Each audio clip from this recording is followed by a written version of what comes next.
Metro के सामने कूदकर युवक ने दी जान, स्टेशन पर मची अफरा तफरी। नोएडा के सेक्टर 61 मेट्रो स्टेशन पर मंगलवार को करीब 12 बजे दोपहर एक हादसा हो गया। एक युवक ने मेट्रो के आगे कूदकर आत्महत्या कर ली। आत्महत्या करने वाले युवक का नाम संचित कुमार बताया जा रहा है। घटना के बाद पुलिस तुरंत मौके पर पहुंची। इस घटना के बाद नोएडा इलेक्ट्रॉनिक सिटी से अक्षरधाम तक चलने वाली मेट्रो सेवाएं करीब आधे घंटे तक बाधित रही। पुलिस इस मामले की जांच कर रही है। इससे पहले भी सोमवार को झंडेवालन मेट्रो स्टेशन पर एक महिला ने भी मेट्रो के सामने कूदकर आत्महत्या कर ली थी। इस मामले में भी पुलिस जांच कर रही है। मेट्रो के सामने कूदकर आत्महत्या को रोकने के लिए मेट्रो प्रशासन लगातार कोशिश कर रहा है, मगर इस तरह की घटनाएं रुकने का नाम नहीं ले रही हैं। प्राधिकरण अधिकारी बोले, ये नियोजित शहर है, इसकी सूरत नहीं बिगड़ने दी जाएगी। नोएडा शहर में रेडी पटरी के खिलाफ चलाए जा रहे अभियान के विरोध में सोमवार को पथ विक्रेताओं ने सेक्टर 6 स्थित प्राधिकरण कार्यालय के बाहर धरना जारी रखा।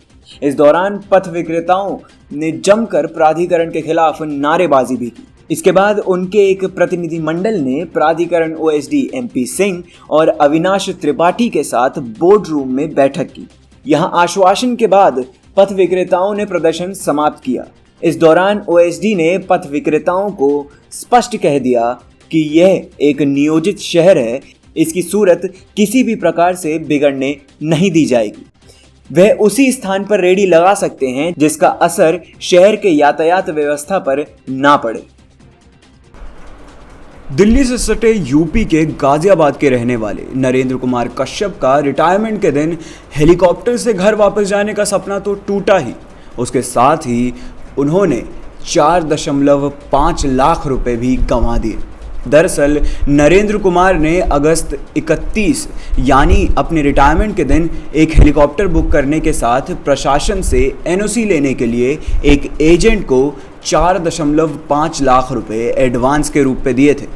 वहीं एनओसी तो नहीं मिली और इस स्थिति के चलते नरेंद्र हेलीकॉप्टर से घर भी नहीं लौट सके।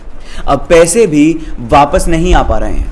हताश निराश नरेंद्र कुमार ने अब गाजियाबाद नगर निगम में कर्मचारी संघ के अध्यक्ष हरेंद्र नागर से गुजारिश की है कि उनके पैसे वापस कराए जाएं।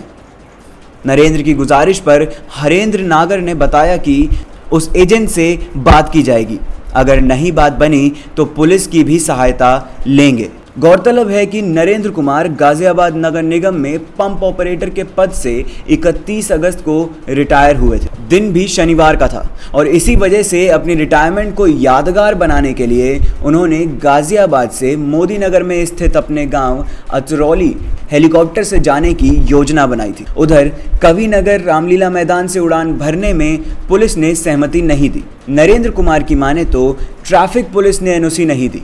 वहीं नरेंद्र ने गांव में हेलीपैड बनवाया था, इस पर अलग से 25,000 का खर्चा हुआ था। इंदिरा गांधी अंतर्राष्ट्रीय एयरपोर्ट पर नवनिर्मित एयर ट्रैफिक कंट्रोल यानी एटीसी टावर का सोमवार को केंद्रीय नागरिक उड्डयन राज्य मंत्री हरदीप सिंह पुरी ने औपचारिक उद्घाटन किया। इस मौके पर उन्होंने कहा कि इस एटीसी टावर में विश्व की सबसे बेहतर तकनीक स्थापित की गई है। नई तकनीकों के प्रयोग से पहले से ज़्यादा दक्षता से हवाई यातायात का संचालन होगा।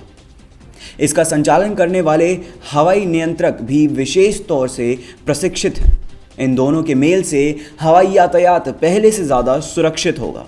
आने वाले समय में नागरिक उड्डयन क्षेत्र देश की अर्थव्यवस्था को अभूतपूर्व ऊंचाइयों तक ले जाएगा। एयरपोर्ट अथॉरिटी ऑफ इंडिया के चेयरमैन अनुज अग्रवाल ने कहा कि एटीसी के नए टावर परिसर में प्रमुख रूप से 3 इमारतों में शामिल हैं। इनमें एयरड्रोम कंट्रोल टावर, एरिया और अप्रोच कंट्रोल सर्विसेज बिल्डिंग प्रमुख है। इसके निर्माण पर करीब 250 करोड़ रुपए की लागत आई है, जबकि उपकरण लगाए जाने पर 100 करोड़ का खर्चा आया। वहां लगाए गए नए एयर नेविगेशन सर्विस सेटअप और आधुनिक उपकरण वायु यातायात प्रबंधक सेवाओं की दक्षता में खासा इजाफा करेंगे। सबसे ऊपरी हिस्से में बने विजुअल टावर में करीब 21 एटीसी कंट्रोलर के बैठने की, जबकि निचले तल पर स्थित कंट्रोल रूम में विमान के संचालन करने वाले 12 ग्राउंड कंट्रोलर के बैठने की क्षमता है। पूर्वी दिल्ली के शीलमपुर इलाके में सोमवार रात ए ब्लॉक की झुग्गी में अचानक एक 3 मंजिला मकान जमींदोज हो गया। मलबे में एक ही परिवार के करीब 8 लोग दब गए और पड़ोस के मकान भी क्षतिग्रस्त हुए। सूचना मिलते ही पुलिस और दमकल की कई टीमें मौके पर पहुंची। टीम ने रात 12 बजे तक एक बच्ची समेत 6 लोगों को मलबे से निकालकर जग प्रवेश चंद अस्पताल में भर्ती करवाया। अस्पताल में सभी की हालत गंभीर बताई जा रही है, जबकि देर रात तक मलबे से लोगों को निकालने का काम जारी रहा।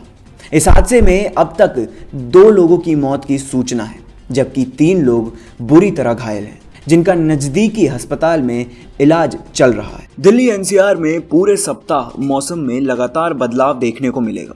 भारतीय मौसम विज्ञान विभाग के मुताबिक 2 दिन की बारिश के बाद अब फिर 3 दिन सूखे की स्थिति रहेगी, लेकिन फिर 5 और 6 अगस्त को तेज बारिश के आसार हैं। जाहिर है इससे पहले उमस बढ़ेगी और तापमान में भी इजाफा होगा। ऐसे में लोगों की परेशानी बढ़ना भी लाजमी है।